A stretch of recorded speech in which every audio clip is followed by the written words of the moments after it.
They told the children never to fetch water from the river Nwanyi at dusk. They said the water sang at night, and those who heard its voice never returned the same. Some called it madness, others a myth. But in the quiet village of Umuagbu, a boy named Obina was about to discover that some secrets live where the sun does not shine, and water remembers everything.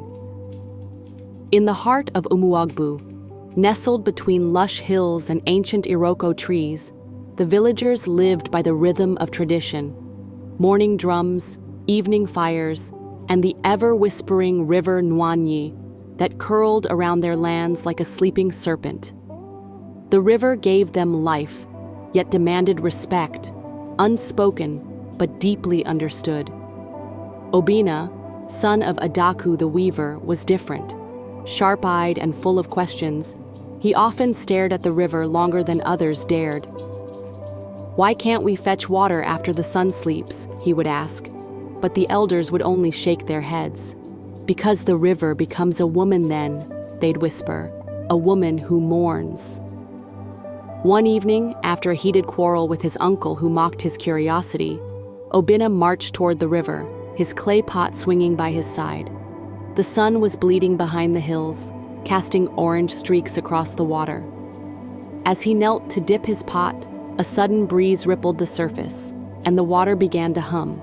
Not loudly, not angrily, but with a voice that felt like it came from inside his bones. Obina froze. Who's there?" he stammered. The water shimmered, and from it rose a figure, a woman with skin like the moon and eyes that held stars trapped in them.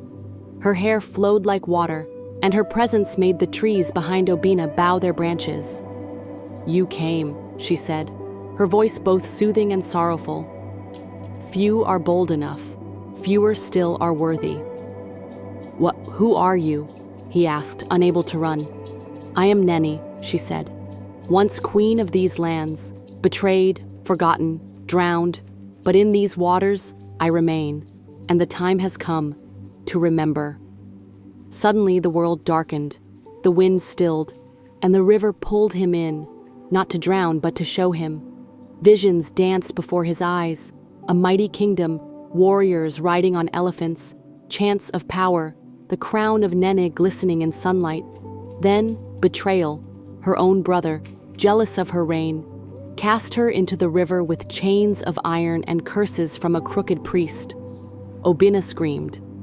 When he woke, he was on the riverbank. His pot was gone, but in his palm lay a stone, smooth, glowing faintly, etched with symbols not of his time. He returned home silent, but from that day, Obina changed. He began to speak truths he should not know. He healed the sick. He calmed storms, and most of all, he warned, "The river remembers, the queen is watching, her secrets are not finished." But that was only the beginning. The elders summoned Obina. He sat in the circle of firelight, eyes distant, hands clutching the strange glowing stone. Around him were the oldest men and women of Umogbu, Okonkwo the rain priest, Mama Ure the bones reader, and Ekwem, the one who had not spoken in 30 years, until now. "She has chosen him," Ekwem said, voice gravelly with dust and silence. The circle gasped. "You speak?" Mama Ure asked. "I speak because the river queen has returned." Okonkwo rose. "Child, what did you see in the water?" Obina looked up slowly. "She showed me the truth, her kingdom, her fall, her pain, her hunger." "What does she want?" someone asked from the shadows. Obina's lips trembled. "Justice." That night the moon refused to rise. The sky hung heavy like the gods held their breath, and deep beneath the waters of River Nwanyi, something ancient began to stir. Chains cracking, voices rising in forgotten tongues, and the ghost of a queen returning with fire in her heart. The following days brought strange happenings. Yams spoiled before harvest. Children spoke in voices not their own. A blind woman in the next village claimed she saw a lady of light dancing upon the water at midnight. The elders grew afraid. They called for diviners from distant lands. but none could explain the strange storm that hung above Umuogbu, refusing to move. Only Obina seemed calm, walking the village with eyes that shimmered blue at dusk, whispering to trees, and listening to winds no one else could hear. One evening, Mama Yur visited him. "Boy," she said, "what must we do?" He led her to the riverbank where the water was still as glass. "You must remember her. Restore what was stolen. She will not rest until her name is spoken with truth, and the curse on this land is broken." Mama Yur knelt and placed her hands into the water. It turned warm. The old woman wept. "I remember, Nene. I was but a child, but I remember the night they dragged you screaming. Forgive us." The wind sighed, the river moved, and then came the whisper, "Let the drums sound again." Word spread quickly. The villagers gathered. Old songs long forbidden were sung once more. Drums that had not been touched in decades echoed through the forest. Women wore white wrappers. Men carved totems of protection. And at the center of it all stood Obina, eyes glowing, arms raised, speaking in Nene's voice. "The waters carry memory," he said. "And memory gives power. The time has come to lift the veil." As the drums rose to a frenzy, the river burst open in light. From its heart stepped Nene, not as a ghost, but as a queen. Her chains shattered. Her voice roared like thunder.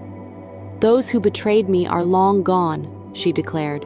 "But their blood runs still in cowards who buried the truth. Let it be known, my spirit will cleanse this land, and Umugbu shall rise again." Then she turned to Obina. "You are the keeper now." She placed a crown of water on his head and vanished into mist. From that day, the river no longer whispered warnings. Instead, it sang songs of healing. Crops flourished. The sick were made whole, and people came from distant villages to hear Obina speak beside the river. They called him Onye Muomiri, the boy of the water spirit. But deep within the depths of River Nwanyi, new secrets began to grow. Because when one truth is uncovered, others wake up, and not all are kind. For a time, peace returned to Umuogbu. The sun shone brighter. The river sparkled like glass. Women sang while fetching water, even at dusk, and no one disappeared again. Obina became a seer, healer, and custodian of the river's memory. People brought gifts, kola, goats, even gold bangles, to thank the boy who now walked between two worlds. But peace, as always in stories like this, is never permanent. It began with a traveler. He came from Odufe, a distant kingdom known for its iron warriors and thirst for conquest. Tall, wrapped in a crimson cloak with one eye covered in a leather patch, he rode into Umuogbu on a black horse that snorted smoke. His name was Okwe the Red Mask, a feared seeker of ancient powers. He stood before Obina at the riverbank and spoke in a voice sharp as broken metal. "I've heard the river gives secrets." Obina studied him, calm but alert. "The river gives what it chooses. You cannot force her." Okwe laughed. "Everything bleeds when cut deep enough, even rivers." That night, the river turned bitter. The women who bathed in it felt their skin itch. A child who drank from it fainted and would not wake for hours. And the fish? Gone. All of them. As though the water had swallowed its own children. Obina went to the river alone. "Kedu, Nene," he whispered. "Why have you hidden yourself?" A low growl echoed from the depths. Not a voice, not her, something else. The water parted again, but this time, what rose was not Nene. It was a shape, twisted, dark, horned, with red eyes and cracked skin that dripped sludge. The air grew thick with rot. Trees bent away. Birds fled. Even Obina stumbled back. "What? Are you?" he gasped. "I am the silence that came before her," the thing growled. "Before Nene ruled, before this river bore life, I ruled this land with hunger." Obina fell to his knees. The creature smiled. Okwe calls to me. He bears the eye of disruption, the ancient key. I was sealed by the queen, but the boy who listens too much has opened the gate wider. No, Obina whispered, trembling. She freed the river, not you. Ah, but the river holds both memory and curse, and you, boy, have awakened them both. Then the creature sank back into the water, leaving it bubbling and black. The next morning, Okwe stood in the village square, holding up the glowing stone Obina once kept.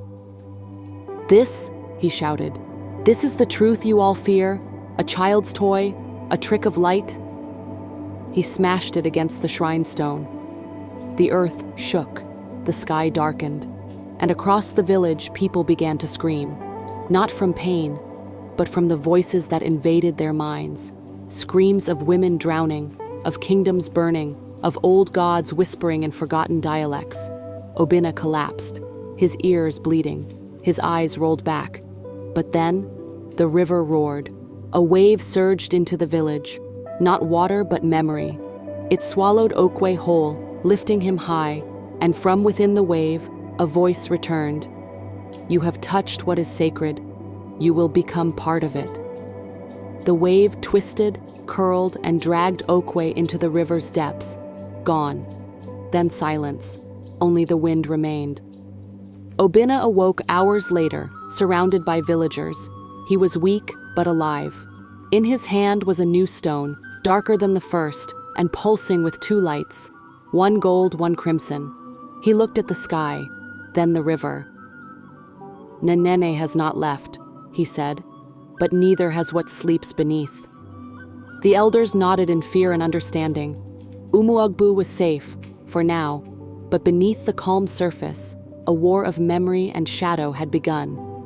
And Obina, the boy once cursed for asking too many questions, now stood between the queen of the waters and the ancient darkness she once drowned.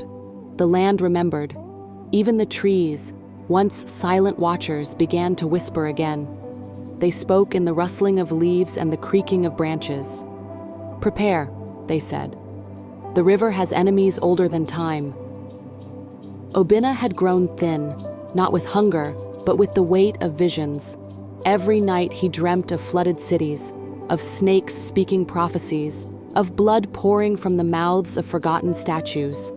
The stone in his hand pulsed with an uneasy rhythm, one light warm as sunrise, the other dark as a thundercloud. One morning, Obina walked to the edge of River Nwanyi, where Nene once crowned him. The river looked calm, but calm was a mask. He raised the stone. Nen, he called, show me the truth. Show me what lies beneath. The wind held still. The surface shimmered, and then, without warning, he was pulled in, not by force, but by invitation. He fell through water that wasn't wet, through memories older than language, through screams and songs and silence, until at last he landed in a vast chamber beneath the river, a throne room made entirely of crystal water and light. At the center sat Nene. She was no longer sorrowful. She was fire wrapped in grace. Behind her stood shadows of warriors, spirits in ancient armor, their eyes glowing like stars sunk beneath the ocean. You have come, she said, rising. Obina bowed. There is little time, she continued. Okwe was merely a servant, a vessel. He broke the seal of drowning, the one I cast ages ago to bury the deep one, the creature you saw. The one before you, Obina whispered. Nene nodded. Its name is forgotten to mortals. It ruled before gods walked this land. It feeds on chaos. It speaks through mirrors and dreams. And now, it knows you. Obina shivered. I am not strong enough alone, she said. My kingdom still sleeps. But you are both memory and change. I will give you the gift of deep breath. You must go to the 3 water altars scattered across the land and awaken the old rivers. Only together can we seal it once more. Where are they? He asked. She touched the stone in his hand. It brightened, spinning slowly like a star chart. 3 sparks lit up, Arachukwu, Ogbunike, and the sunken shrine of Udi. "Go," she said, "but beware, the Deep One will send its own, some in shadows, some in human skin." Obinna opened his mouth to ask more, but the water shattered around him. He awoke gasping on the riverbank. 3 marks now burned on his arm, the locations of the altars. The stone hummed like a drum. He turned to find Mama Yor, already waiting, a goat skull in one hand, her eyes white with trance. "You've seen her again?" she croaked. "The River Queen." He nodded. "Then go, before the Deep One sends its whisperers." Behind her, the villagers gathered. They had seen the storm circling far off, black and wide like a giant mouth. Obinna turned to them. "I go to awaken the waters." And with a walking staff carved from lightning-blasted wood and the stone clutched tight, the boy who once questioned everything set off, on foot, toward Arachukwu, the first altar. But already, something watched him from the trees, something wearing human skin, but with eyes that bled ink. Obinna walked alone. The path to Arachukwu was not marked by signs, but by silence. Birds fled from his steps. Trees twisted as though listening. Even the wind, usually playful in the westlands, slithered like a snake avoiding something it feared. On the 3rd night, he reached the forest of Mbeke, where moonlight never touched the ground.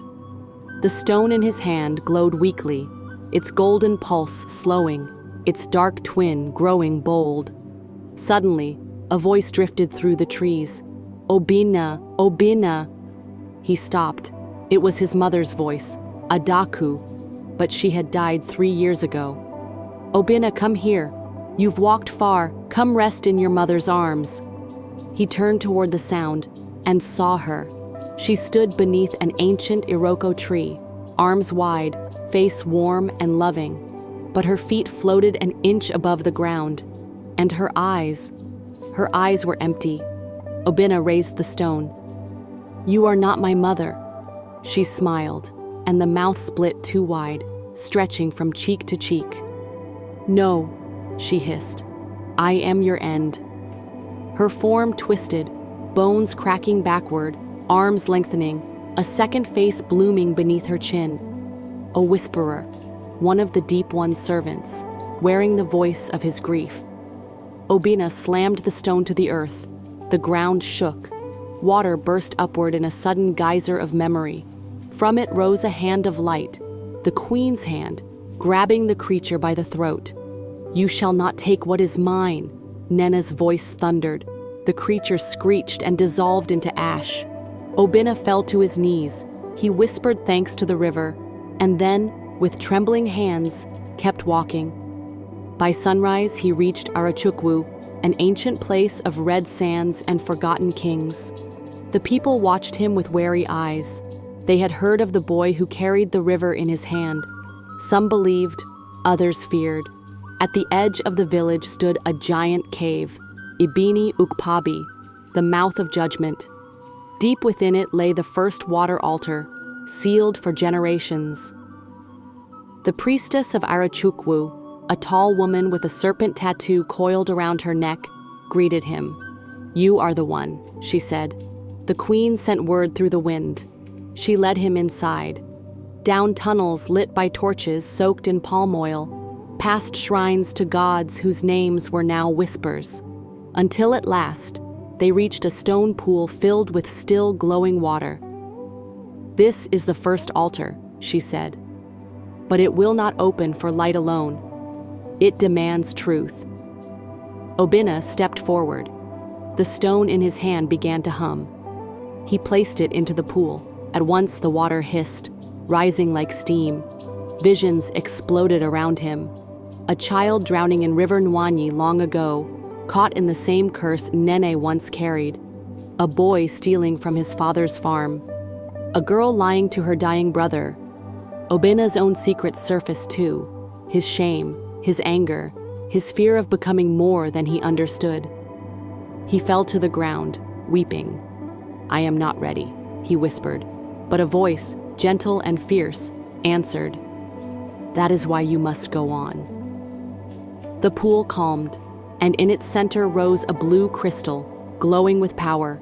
He reached out and took it, the first key to sealing the deep one once more. As he left the cave, the priestess handed him a carved horn. "When you reach Ogbunike," she said, "blow this. It will awaken the guardians there." Obinna nodded, but as he stepped back onto the red earth, he saw the sky above the west, his home blackened. Birds flew from it. A scream echoed on the wind. Mama Yure, Umogbu was under attack. The Deep One had sent more than whisperers now, and the boy of the water spirit had no choice but to hurry. The road to Ogbunike was carved in whispers. Obinna moved through villages that had stopped singing. Wells had dried. Fish had vanished from streams. Even babies refused to cry, as if the very sound of life had become dangerous. The blue crystal around his neck glowed faintly, like a firefly trapped in a glass jar. On the fourth day he arrived, Ogbunike, a village built around the mouth of ancient caves, where the ancestors once spoke with water spirits and gods. The people of Ogbunike had long guarded the second altar, buried beneath rock and time, but now the land was too quiet. Obinna approached cautiously. A strange mist blanketed the village. It moved like a living thing, curling, recoiling, breathing. At the center of the square stood an old man, blindfolded, leaning on a crooked staff. "You carry the breath of the river," he said, without turning. Obinna froze. "Who are you?" "I am Dibia Muo, last voice of the cave. The Ogbunike shrine has been sealed since before your mother's mother was born. It sleeps, but something has begun speaking from within it, something not human." Obinna's grip tightened around the priestess's horn. The old man tilted his head. "Do not blow it here. It will wake things that should stay dead. Come." He led Obinna to the cave mouth, guarded by 7 stones arranged in a spiral. Each had a symbol carved by the ancestors: fire, wind, blood, bone, memory, shadow, and water. Dibia Muo turned to him. "Only water will open the path." Obinna placed the blue crystal on the center stone. At once, the stones began to hum, a deep vibration that rippled the mist. The cave mouth opened, not with noise, but with a strange pulling feeling, as though the earth had inhaled. They entered. Inside was darkness, not ordinary darkness, ancient darkness. Obinna could not see his feet, nor the torch Dibia Muo carried, but he could hear drips of water, the rustle of scales, and voices, not shouting, not crying, but whispering. They whispered his name, "Obinna, Obinna, you are not who you think." He shook his head. "No, I know who I am. Do you?" He turned. No one was there. He kept walking until he reached a chamber so vast, the air was thick with breathless silence. In the center was a pool, not of water, but of memory. Every time he looked into it, he saw a different version of himself. As a king, as a tyrant, as a drowned body floating down River Nwanyi. "Step into it," Dibia Muo said. "Why?" "Because to awaken the second altar, you must face your true name." Obinna stepped in, and the moment he did, everything shattered. He was no longer in the cave. He was in a market, familiar, crowded. The air smelled of smoke and roasted yam. He saw his mother, Adaku, laughing. She called to him. He ran, but the market changed. The laughter vanished. The skies darkened, and Obinna stood alone, surrounded not by people but shadows of the past, each whispering secrets he was never meant to hear. The ground beneath him trembled. Was this a vision, a trap, or something much deeper? What really happened to Obinna? Has his mission ended here? Or is this just the beginning of something far more dangerous? Who are the whispering voices that know his name? What is his true name? And what does it mean for the fate of Umogbu? Will he ever return to the cave the same, or at all? And who, truly, is Dibia Muo? The second altar has been disturbed, and the spirits are watching. Part 2 of this captivating tale is coming soon, and trust me, you don't want to miss it. The secrets, the betrayals, the ancient truths, they will all be revealed. Subscribe now so you don't miss the next episode. Like this video to support African stories. Share with someone who loves mystery and magic. And drop a comment below. What did you learn from Obina's journey so far? The next chapter will shake your soul. Are you ready? Stay tuned. The cave isn't done with Obina yet. Watch out for part 2. Subscribe now.